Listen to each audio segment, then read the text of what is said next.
Bonjour à tous et bienvenue dans une nouvelle vidéo. Je vous retrouve aujourd'hui comme ce que je vous avais dit la semaine dernière dans mon bookshelf tour pour vous partager un petit peu toutes mes lectures qui m'ont particulièrement marqué. Le but, je me suis fixé un petit challenge toute seule, vraiment, j'ai pas eu besoin de grand monde pour faire ça et il est particulièrement difficile, je dois dire, c'est que je dois choisir dans toutes mes cases sur chaque étagère un roman qui m'a particulièrement marqué. Voilà, en sachant que j'ai pas mal de petites étagères et que je dois faire un choix parmi tellement de livres que j'ai adorés. Le choix va être très compliqué, clairement, je ne sais pas si je vais réussir. En attendant, ça va me permettre de vous montrer comme ça des lectures que j'ai faites, que j'ai lues il y a très longtemps et que j'ai particulièrement apprécié, qui ont un petit peu marqué ma vie de lectrice, et je trouvais que c'était une manière un petit peu de vous montrer toutes mes lectures de manière un petit peu plus sympathique. Je pense diviser cette vidéo en deux, c'est-à-dire que je vais faire une première partie aujourd'hui avec vous sur les deux bibliothèques que vous avez juste derrière moi, donc ma potothèque et mes romans graphiques, et la semaine prochaine je vous posterai la partie 2 avec toutes mes bibliothèques du coup grand format que je vous avais montré et qui sont, si vous avez suivi mon bookshelf tour, juste à ma droite. Donc écoutez, sans plus tarder on va commencer parce que je pense que cette vidéo va durer déjà extrêmement longtemps et je vous emmène avec moi du coup pour visionner un petit peu toutes ces étagères et choisir les livres qui m'ont particulièrement plu.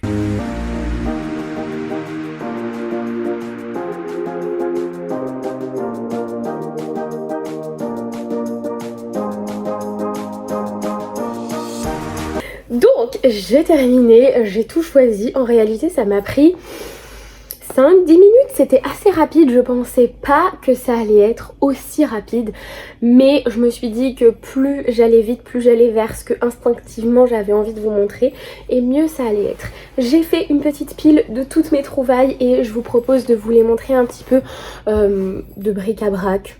Voilà, j'ai pas forcément fait un tri, il n'y a pas de meilleure ou moins bonne lecture, je les ai tous aimés, ils ont tous beaucoup compté dans ma vie de lectrice, donc globalement voilà, s'ils sont ici dans cette vidéo c'est qu'il y a une bonne raison et que clairement je vous recommande cette lecture si vous ne l'avez pas faite, soit pour vous, soit pour vos proches, vos enfants, vos parents, vos collègues, bref, il y en a pour tous les goûts et tous les âges. Sans plus tarder, on commence tout de suite avec le premier que j'attrape et il s'agit de Nos âmes tourmentées de Morgane Moncomble. Morgane Moncomble, c'est une écrivaine que j'admire énormément. J'ai lu pas tous ses livres mais presque, et j'aime beaucoup les versions chez Hugo Roman Poche, je les ai tous comme ça. Je l'ai découvert quand j'étais en Australie. Donc ça remonte environ il y a 5-6 ans à peu près, clairement, et quand j'étais là-bas forcément j'avais pas accès aux livres en français, donc je lisais beaucoup sur ma tablette, je les lisais du coup en e-book clairement, et ce livre m'a tellement bouleversée que j'ai dû l'acheter clairement en livre physique. Je le relis énormément, j'ai adoré cette histoire, je l'ai trouvée extrêmement touchante.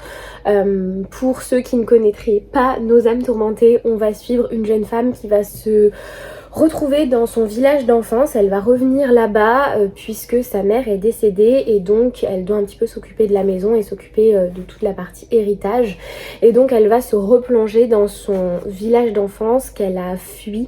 On comprend qu'il s'est passé un drame, on comprend que ça l'a beaucoup touchée, qu'elle a été énormément traumatisée par ce qui s'est passé dans ce village et on ne sait pas ce que c'est, et elle va rencontrer son jeune et beau voisin qui habite juste à côté de chez sa mère et qui semble avoir très bien connu sa mère, s'être pas mal rapprochée d'elle, donc du coup elle va plus ou moins lier une sorte d'amitié avec lui au départ, qui va évidemment grandir en quelque chose voilà, d'un petit peu plus romantique, et cet homme là a la garde de sa fille, la garde partagée, et on comprend que c'est une garde partagée un petit peu, voilà, un petit peu étonnante. Elle n'est pas forcément comme d'habitude, à savoir que la mère l'a pas une semaine et lui une semaine. Elle n'arrive pas forcément à comprendre. Donc nous on va suivre du coup la personnage principale qui s'appelle Azalée, j'avais oublié son prénom.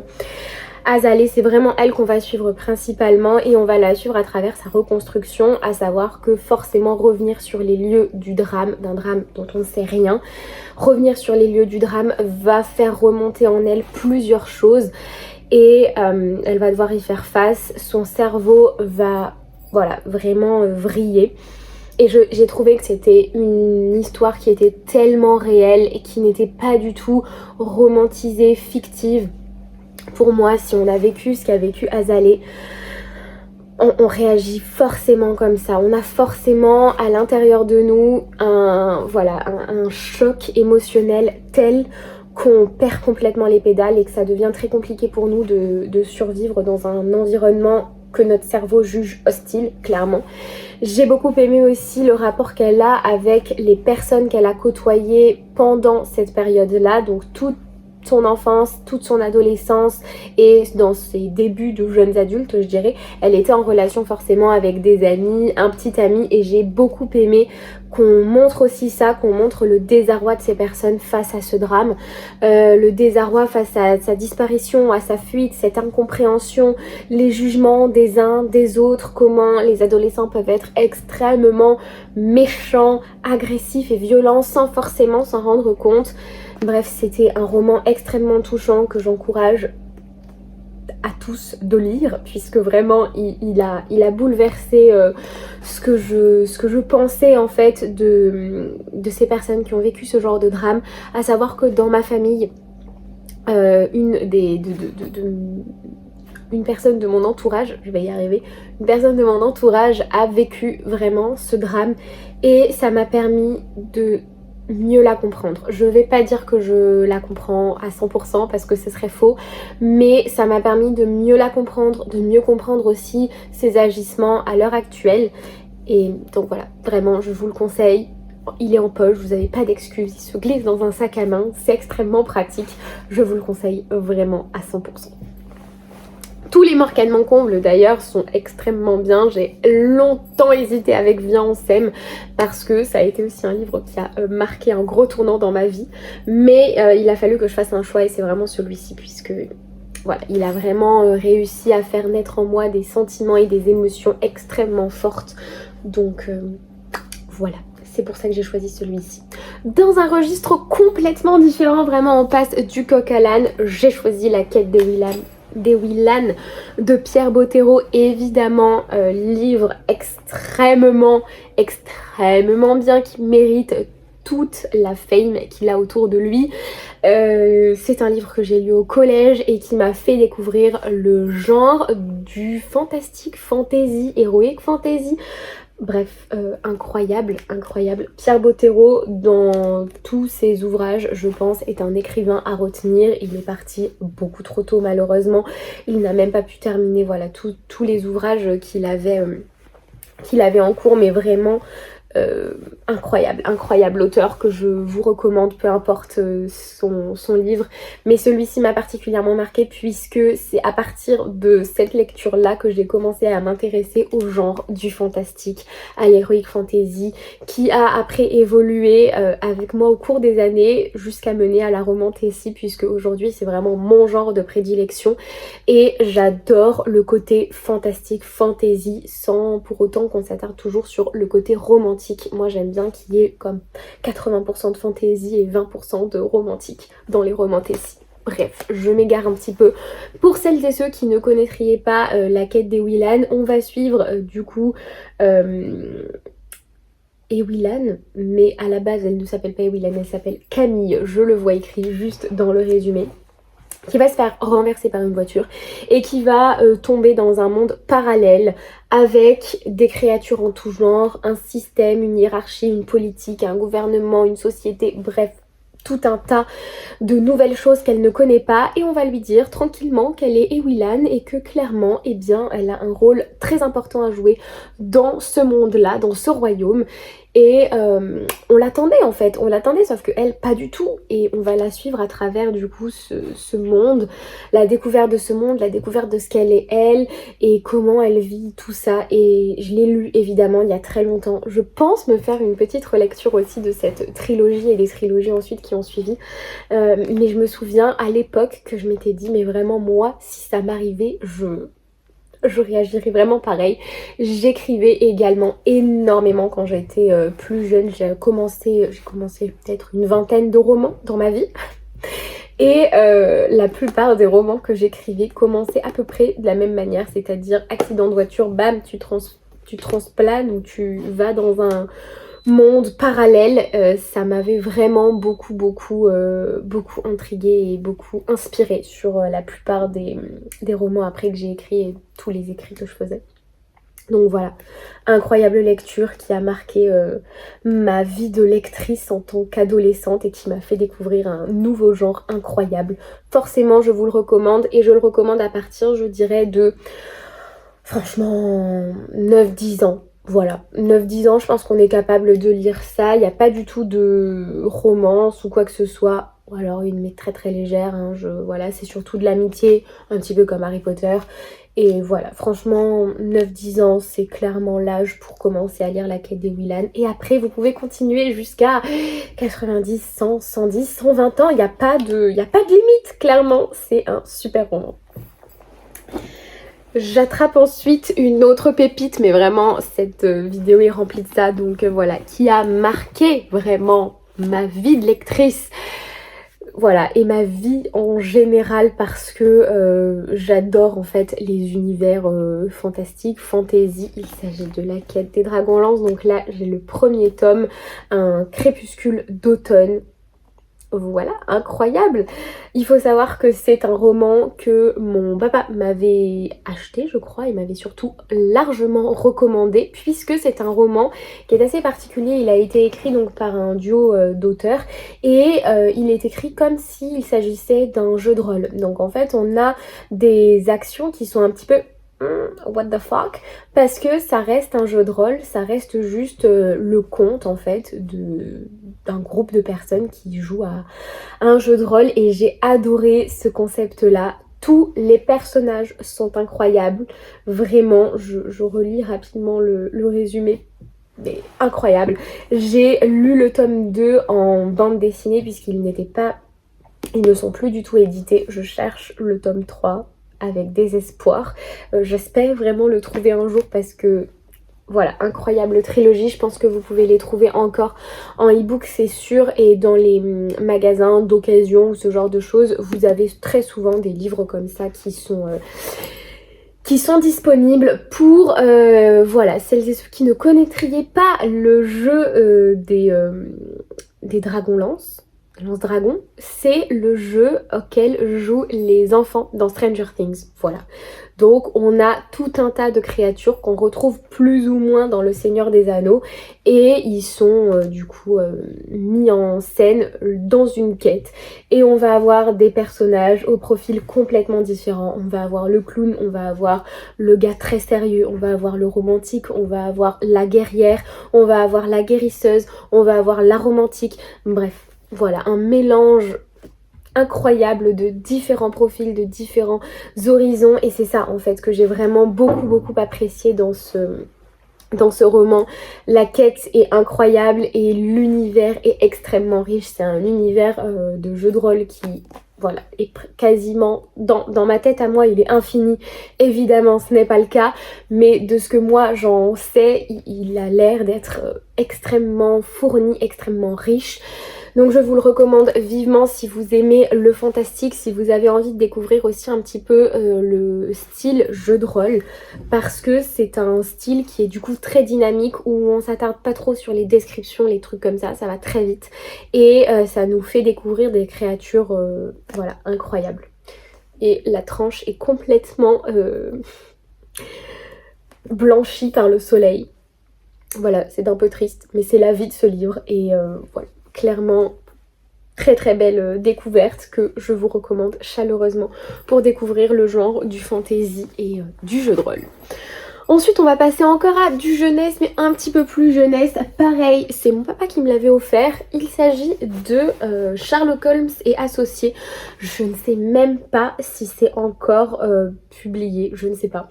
C'est aux éditions Le Livre de Poche Jeunesse. À l'époque, il y en avait tellement, et je me souviens qu'il me les prenait au service culturel de Leclerc. Voilà, si jamais vous voulez aller voir. Peut-être qu'ils sont encore disponibles. Là, on va suivre du coup des gamins des rues, un petit peu comme le Club des 5, qui vont enquêter pour du coup Sherlock Holmes, un certain vieux monsieur qui est Sherlock Holmes. Et donc c'est ces gamins des rues qui vont résoudre des petites affaires, des micro-affaires de meurtre. Et ça, vraiment, j'ai lu ça au primaire et ça a ouvert ma période enquête, meurtre, histoire d'horreur, tout ça, j'adorais ça jusqu'en 6e, 5e, c'était vraiment ce que je lisais en priorité, vraiment au CDI, je lisais uniquement des romans d'enquête, de meurtre. J'ai complètement arrêté ça et en fait je me dis qu'avec les polars et tout, je pense que c'est un genre qui au final me plairait énormément et qu'il faudrait que je creuse un petit peu plus cette piste-là. En attendant, voilà, le Club des 5, il y a aussi les Sœurs Parker, bref, tous ces livres-là qui vont parler d'enquête un petit peu tranquille parce que c'est quand même pour les enfants, mais qui vont susciter du suspense et tout, voilà, ça c'était vraiment du coup un livre qui a marqué un tournant dans ma vie de lectrice et que évidemment je vous recommande. Là pour le coup je crois que j'avais 7-8 ans quand je les ai lus, vraiment c'était très facile à lire, c'est écrit très gros à l'intérieur franchement, donc oui allez peut-être 8-9 ans, je dirais, quand même, pour comprendre un minimum. Mais incroyable, un petit groupe d'enfants qui a chacun son caractère. Et pareil, je trouvais que ça apprenait aussi pas mal la tolérance, l'inclusivité. On parle avec tout le monde, on essaye d'inclure tout le monde dans le groupe. Bref, voilà, très très bonne lecture. Et je me souviens avoir passé de super moments en leur compagnie. Ce genre-là, incroyable pour les enfants, s'ils ont un petit peu de mal à se mettre dans les livres ou quoi, je pense que ça peut bien les tenir en haleine. Donc voilà, si jamais vous avez des enfants dans votre entourage, les livres d'enquête, c'est quand même particulièrement sympathique. Ensuite, on va passer à un autre genre, clairement, que j'ai lu au lycée, donc j'étais beaucoup plus grande, et c'est un livre que j'ai lu pour mon bac français. Puisque il faut savoir que dans ma bibliothèque là des poches, j'ai un étage classique. Dans l'étage classique, il y a globalement que des livres que j'ai lus au collège et au lycée parce que c'est pas un style que j'aime, c'est pas le genre de littérature qui me fait voyager, qui me fait transporter et voilà, avec lequel je passe souvent de bons moments. Mais il y a quand même des pépites sur cette étagère, des livres qui m'ont vraiment marqué profondément. Des auteurs indéniablement qui sont excellentissimes puisqu'on les retient des siècles après qu'ils aient écrit leur texte, donc voilà, ils ont quand même un certain talent, on ne peut pas leur enlever ça. Et le livre dont je voudrais vous parler, c'est un livre de Marguerite Duras, Moderato Cantabile. Marguerite Duras, c'est une écrivaine qui m'a énormément marquée. J'ai fait beaucoup de recherches après sur elle. J'ai lu plein d'autres romans de cette écrivaine en sachant que les romans sont assez courts et que vraiment, pourquoi j'ai choisi Moderato Cantabile, absolument pas pour sa taille, parce que quand on a fait le choix en fait, notre professeur nous avait laissé le choix entre 3 romans. Donc il y avait L'Assommoir d'Émile Zola, Thérèse Raquin je crois et Moderato Cantabile, et clairement Émile Zola ça va bien, Thérèse Raquin je l'avais déjà lu et donc Moderato Cantabile, je sais pas, le titre m'intriguait un petit peu parce qu'il était pas en français, donc voilà, ça m'a un peu attirée et quand j'ai vu la taille, je suis là ah oui c'est vraiment tout petit, en plus à l'intérieur c'est vraiment écrit très gros avec beaucoup de marge.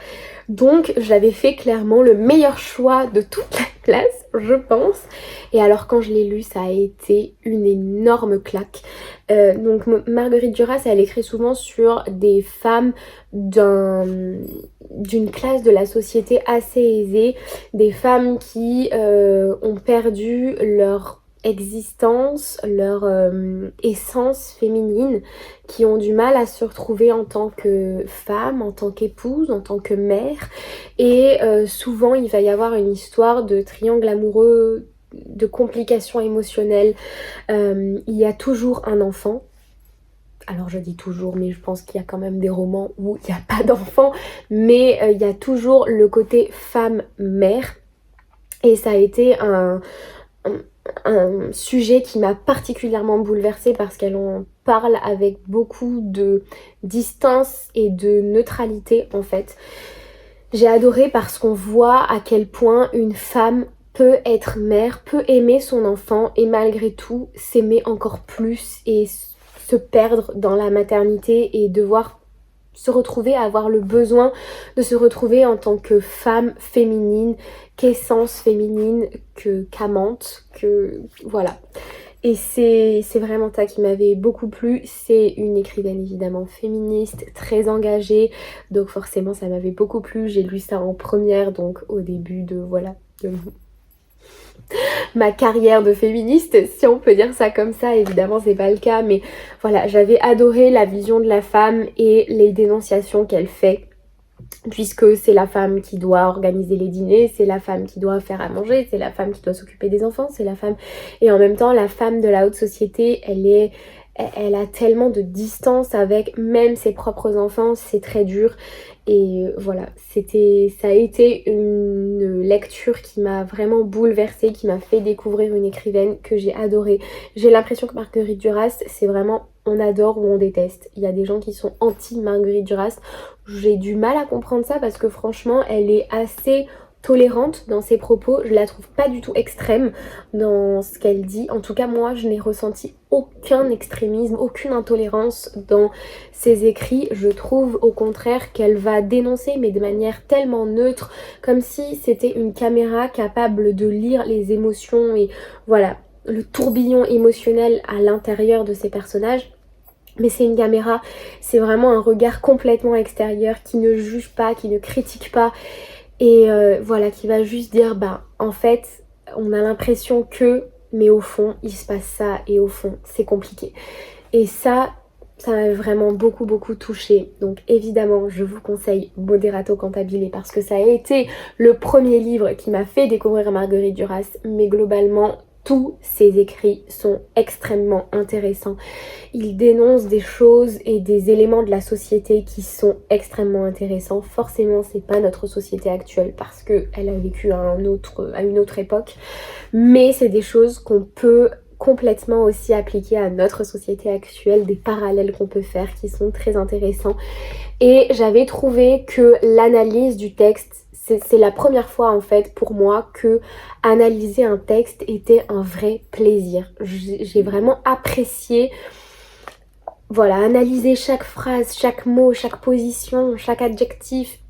Alors que pour les autres romans, vraiment Émile Zola, voilà, quand on me disait mais si là c'est la métaphore de la chemise qui renvoie à sa pauvreté, qui renvoie à sa solitude, c'était trop flou pour moi. Je me disais bah franchement l'auteur peut-être qu'il a juste voulu décrire la chemise et qu'en fait on en fait tout un pataquès autour de la chemise alors que lui il voulait juste dire que la chemise était rouge et ça n'allait pas beaucoup plus loin. Et enfin voilà, je comprenais pas forcément ces analyses là sur beaucoup d'écrivains, et Marguerite Duras ça a été la première avec qui voilà j'ai dit vraiment elle a utilisé ce mot parce qu'en fait elle veut dire ça et je le sens, je l'ai compris, j'ai compris ce qu'elle a voulu me dire en tant que lectrice, et ça a été juste génial. Donc forcément je vous recommande Moderato Cantabile et Marguerite Duras. Et plus largement, si on peut un peu étirer ce sujet, le fait que ma professeure de français en première nous ait laissé le choix entre plusieurs livres, je trouve ça génial et je pense que beaucoup de professeurs de français devraient s'inspirer de cette technique-là, c'est-à-dire laisser choisir les élèves, parce que dans le fait de choisir son livre, on se sent encore plus impliqué dans la lecture et on a envie en fait d'en savoir un petit peu plus. En tout cas je pense que ça peut toucher plus d'élèves que juste imposer un livre qui sera pas lu par 80% de la classe. Voilà, c'était mon petit avis sur un sujet un peu plus large. J'enchaîne ensuite avec un graphique et c'est le tome 1 des Carnets de l'apothicaire. Donc là c'est un manga que j'ai pris du coup tout en haut de ma bibliothèque. C'est le premier manga que j'ai lu, le premier manga que j'ai acheté, donc forcément je devais le mettre ici.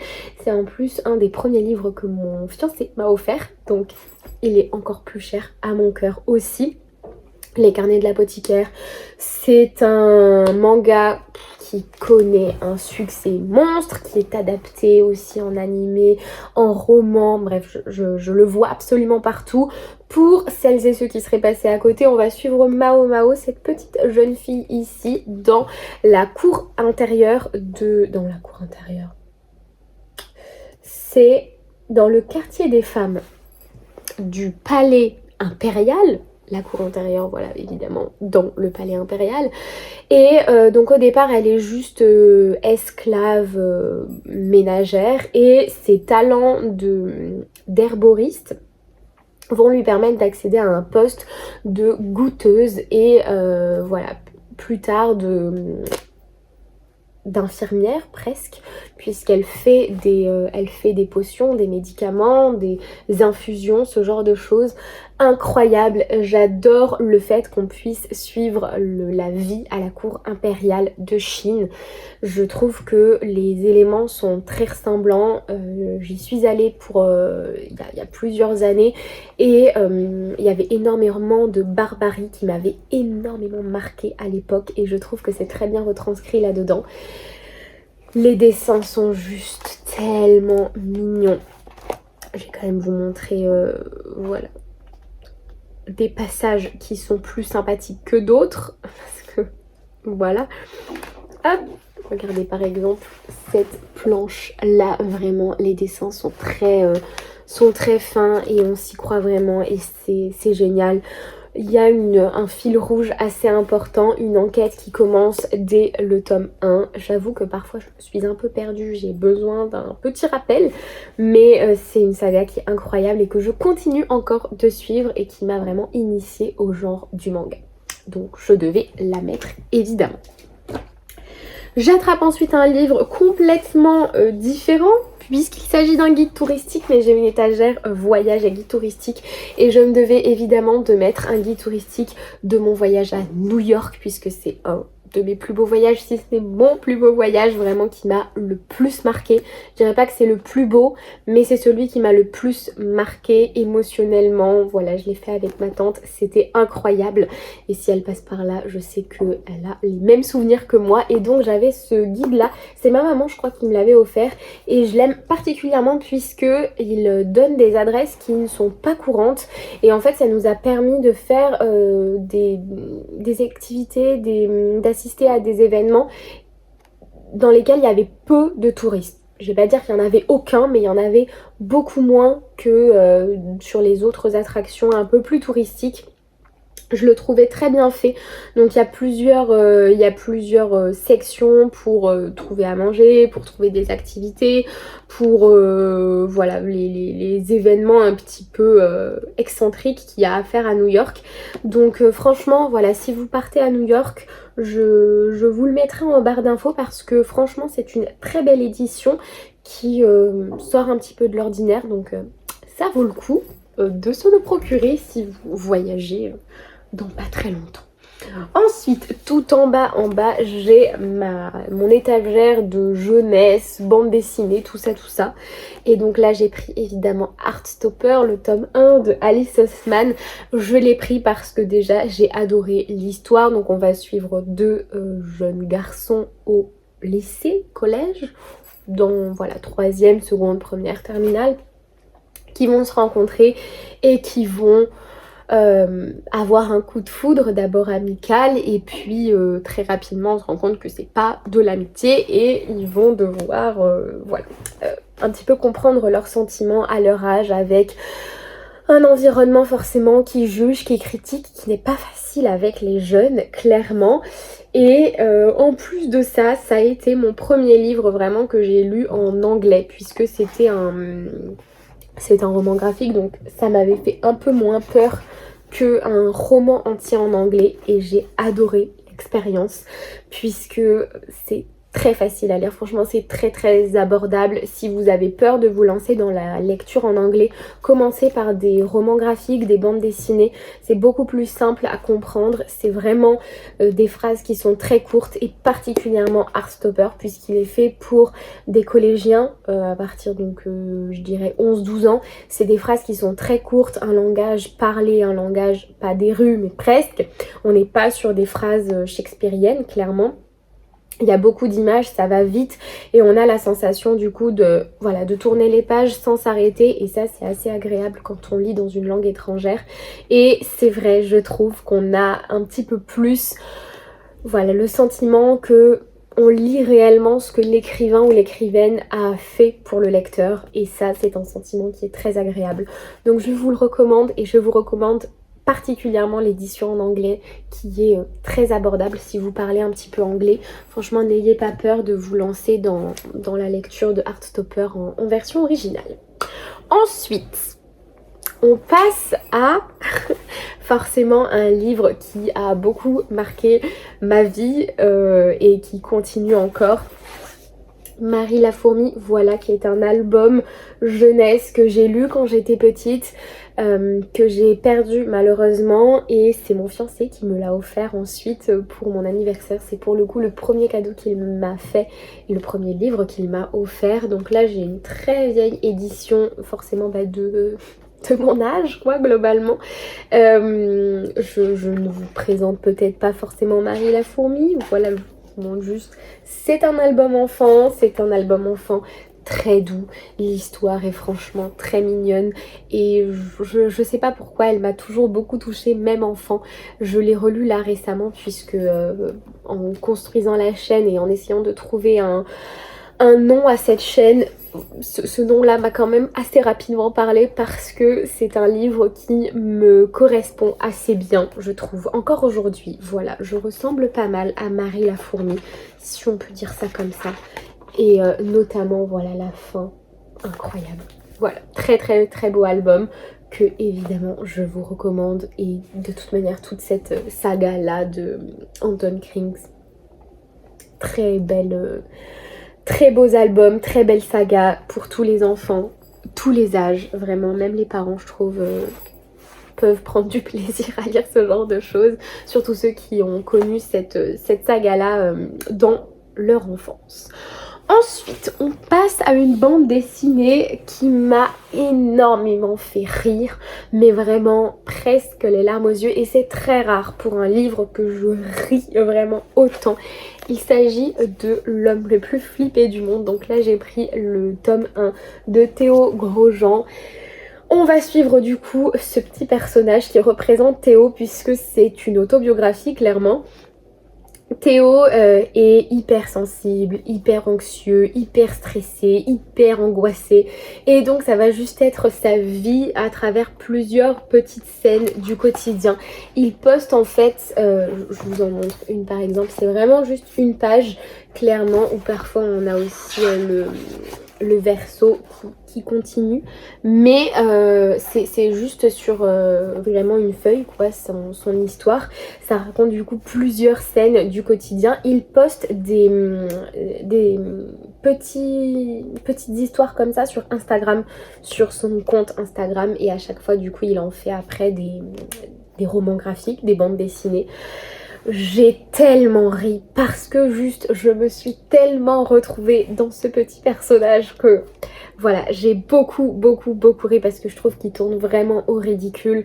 Toutes les scènes où on sait que c'est dingue de faire ça, c'est complètement fou de devoir faire des petites mimiques, des petites toques, d'avoir ces pensées qui nous passent par la tête alors que vraiment c'est pas le moment. C'est incroyable, voilà, c'est vraiment incroyable, et j'ai beaucoup ri. Donc franchement, si vous aussi vous êtes hyper flippé de la vie ou que vous connaissez quelqu'un dans votre entourage qui l'est, offrez-lui parce que ça dédramatise énormément les situations. Et si au contraire vous ne l'êtes absolument pas, je pense que ça peut aussi vous faire comprendre tout ce qui se passe dans la tête de quelqu'un d'angoissé et de stressé, parce qu'il se passe beaucoup de choses et parfois c'est difficile pour quelqu'un qui ne comprend pas de se dire bah franchement pourquoi t'as l'air si fatigué, pourquoi t'as l'air si mal. Lisez ce livre parce que franchement il donne beaucoup de réponses en ce sens, et je pense qu'il peut vous aider à mieux comprendre les gens un peu plus flippés. Franchement incroyable, pépite. Je sais qu'il y a 2 tomes pour le moment qui sont sortis, je sais pas du tout s'il va en sortir un 3e. Pour le moment je lis ces petites histoires sur Instagram et ça me fait toujours autant rire. Ensuite on va passer à un roman graphique qui m'a particulièrement bouleversée, en bien, je dirais, en bien et aussi en mal, parce que c'est une vision assez pessimiste du monde. mais très intéressante aussi à voir. Il s'agit de L'origine du monde de Liv Stromquist. Liv Stromquist, et j'espère que je prononce bien son nom de famille parce qu'il est assez compliqué, est une écrivaine, il me semble, norvégienne, suédoise, finlandaise, en tout cas des pays du Nord, qui vulgarise un petit peu des sujets très très engagés de la société. Donc là, il s'agit de la condition de la femme. Elle a aussi fait les relations amoureuses, elle a fait la biologie de la femme, elle a fait la société de consommation, elle a fait, il me semble aussi, sur l'écologie. Bref, c'est une écrivaine qui est extrêmement engagée sur beaucoup de points et donc c'est très lourd à lire. Ça te fait prendre une claque, clairement, et il faut l'encaisser. Mais ça m'a tellement fait grandir, ça m'a tellement ouvert l'esprit que je ne peux que le recommander. Je n'ai pas lu pour le moment les autres romans graphiques qu'elle a publiés en français. J'ai très hâte de le faire et à chaque fois je me dis est-ce que je suis prête, est-ce que je suis prête à vraiment remettre en question beaucoup d'éléments de ma façon de penser. Peut-être pas encore et peut-être que j'ai juste envie d'un truc un peu plus chill. Je l'ai lu quand je revenais d'Australie, donc clairement j'étais dans une période extrêmement chill, hein. J'étais pas beaucoup stressée, donc je pense que c'est aussi pour ça que je l'ai si bien apprécié. Dans ce livre-là, du coup, elle va un petit peu présenter la condition de la femme et comment le corps de la femme a évolué à travers le temps et comment depuis toujours en fait on a des injonctions qui font qu'on se sent plus faible que l'homme depuis toujours et des injonctions sociétales qui ont un fondement historique, qui ont un fondement, mais réellement quand on creuse un petit peu, il n'y a aucun fondement biologique, aucun fondement scientifique sur ça. Et au final, c'est juste des micro-actions dans la vie de tous les jours qui font qu'on va plus ou moins se sentir forte, se sentir intelligente, se sentir imposante, se sentir bien, en phase avec soi-même, accepter, bref. Tout un tas de choses. J'aime beaucoup la construction de son livre puisque là par exemple je vous montre, il y a énormément d'écrits mais il y a aussi beaucoup de dessins très simples, très presque vulgaires, mais je les trouve tellement bien parce qu'on s'attache pas du coup au dessin, on s'attache vraiment à ce qu'elle dit. C'est clairement pour moi un essai, mais un essai qui est beaucoup plus digeste que si elle avait juste écrit un roman énorme moi personnellement je n'aurais pas lu. Là je trouve que ça fait passer la pilule de manière beaucoup plus simple et beaucoup plus vulgarisée. Du coup c'est pas forcément drôle parce qu'il y a plein de moments dans le livre où on se dit ah, j'y avais jamais pensé et en fait si, en fait clairement je me sens pas bien. En fait elle met le doigt sur des inconforts qu'on ressent au quotidien et qui ne sont pas normales. Et alors elle va parfois selon moi peut-être un peu trop loin. Pour le coup elle est un peu extrême et en même temps ça nous fait, voilà, c'est vraiment l'éventail elle part de la base quoi, de rien et elle va très loin. Donc au moins on sait où nous on met notre curseur, où nous on a envie, jusqu'où on a envie de s'engager en fait, clairement. Et voilà, bande dessinée incroyable que je recommande chaleureusement à toute personne, femme comme homme, comme non-binaire, comme voilà. Tout le monde devrait lire ça parce que ça parle de notre société, ça parle de la place de l'être humain qui compose la moitié de la population mondiale. Et en fait, c'est des petites actions qu'on peut tous modifier et voilà, qui en réalité coûteront pas grand chose à la population mondiale et qui feront une grande différence selon moi. Donc très intéressant, surtout mieux comprendre aussi les personnes qui sont peut-être un peu plus extrêmes que nous et se dire ok, ça peut s'expliquer. Ça m'a aussi beaucoup permis de mieux comprendre aussi les féministes un peu plus engagées qui moi me paraissent complètement extrêmes. Au moins je trouve que voilà, là je les ai un peu mieux comprises et c'est aussi important selon moi de comprendre tout le monde et tous les points de vue, toutes les opinions. Voilà, Liv Stromquist, écrivaine incroyable qui a marqué ma carrière féministe pour le coup, si on peut revenir un petit peu sur le sujet. Mais c'est vraiment elle qui m'a fait comprendre que en fait je pouvais faire des micro-actions au quotidien et faire évoluer les choses un petit peu, parce que moi je me considère pas comme une féministe très engagée, mais il y a certaines choses évidemment qui me font hérisser le poil, et je suis pour l'égalité en fait, l'égalité, la justice entre tous. Pour moi il n'y a pas à avoir de différence entre les uns et les autres, d'un point de vue légal, d'un point de vue voilà, travail, tout ça. Et du coup, c'est vraiment une écrivaine qui m'a permis d'y voir beaucoup plus clair dans la société et tout ce qui tournait autour des différences en général. Même pas que les différences entre les hommes et les femmes. Les femmes et les hommes d'ailleurs, il vaut mieux dire ça. Puisque le F vient avant le H, alors pourquoi dire homme et femme? Bref, encore tout un débat, je vais pas me lancer là-dedans parce que je sens que ça va être un sujet un peu clivant pour les gens. Dernier livre, dernier roman graphique du coup, puisqu'on termine avec mon étagère roman graphique, et vous les voyez juste derrière moi. Finalement cette étagère, j'avais pas beaucoup de choses à choisir, j'ai juste pris le tome 1 de L'Or Olympus de Rachel Smith. C'est un roman graphique que j'adore, voilà. J'aime beaucoup cette histoire, ça ne casse clairement pas trois pattes à un canard. L'objet livre est incroyable, voilà, je les trouve juste magnifiques. C'est de très beaux objets qui valent un certain coût aussi, hein, donc on paye l'objet livre clairement.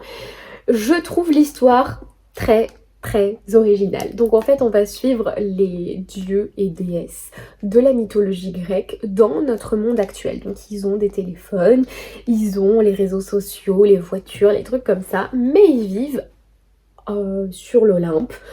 Et ils vivent en fait, bah voilà quoi, comme les dieux et déesses de la mythologie, donc clairement pas avec les humains.